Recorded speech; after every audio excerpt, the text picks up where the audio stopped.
How long did it take for the Earth to end? 3 short days. So I've been making games for about 20 years. I've worked on just about every platform since the Game Boy. It almost shows my age if I say I've probably worked on about 120 games. Mike has an amazing grasp of old school gameplay and a massive love of that core gameplay. We have 3 studios, 2 in Canada, 1 here over in the States, over in Emeryville. And we work on a lot of boutique type games. Paramount gave us the opportunity to work on pretty much any game we wanted to in the Paramount catalog. Immediately, the game that jumped out was War of the Worlds. We talked to them a little bit about the ideas and some thoughts we had about it, but ultimately we settled on would not be the Spielberg movie and not be the 1953 movie, but something that was a little bit in between and something that could be our own. That this guy is in the middle of London, this dead London, and all he has is himself, and it's a very personal story, even though there's this massive story happening around it. We chose to go with 2D for War of the Worlds. We could have easily done a 3D side-scrolling game, but ultimately when we started this game, we were thinking something along the lines of a 16-bit Genesis-style game. A lot of the games that inspired this whole look and feel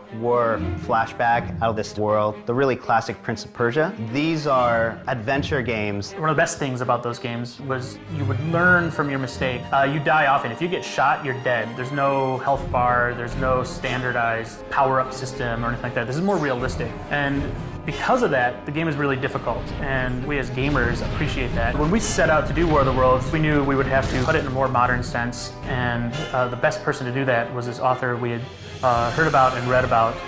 His name's Chris Fowler. I've read everything he's ever done, and I really didn't trust anybody else to write our War of the Worlds story in London.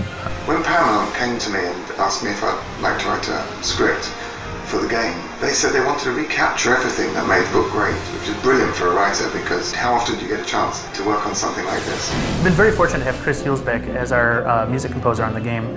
I grew up with the Commodore 64, and some of my favorite music on that system came from Chris. So very early on, Paramount decided that they wanted to go with real-life orchestra on this project, and so we found an orchestra in Macedonia. It was a funny day when everybody's like picking their favorite person to narrate, and it pretty much across the board was Patrick Stewart. We were very lucky that he said yes, and it was amazing working with him. He's such a talented person. Slight nuances in his voice can change the meaning in incredible ways I never realized that could happen. Just as I had watched amoeba moving about on my microscope slide, so the Martians saw us. My favorite part about War of the Worlds has actually been watching the visual style come together. The first hour of this game, the way we take you from a guy on a train and put him into the middle of hell on earth. I couldn't be happier with the way it looks and feels and the colors we've chosen for the game. But even more so than that is watching people actually play the game and identify that as one of the most distinguishing things about War of the Worlds.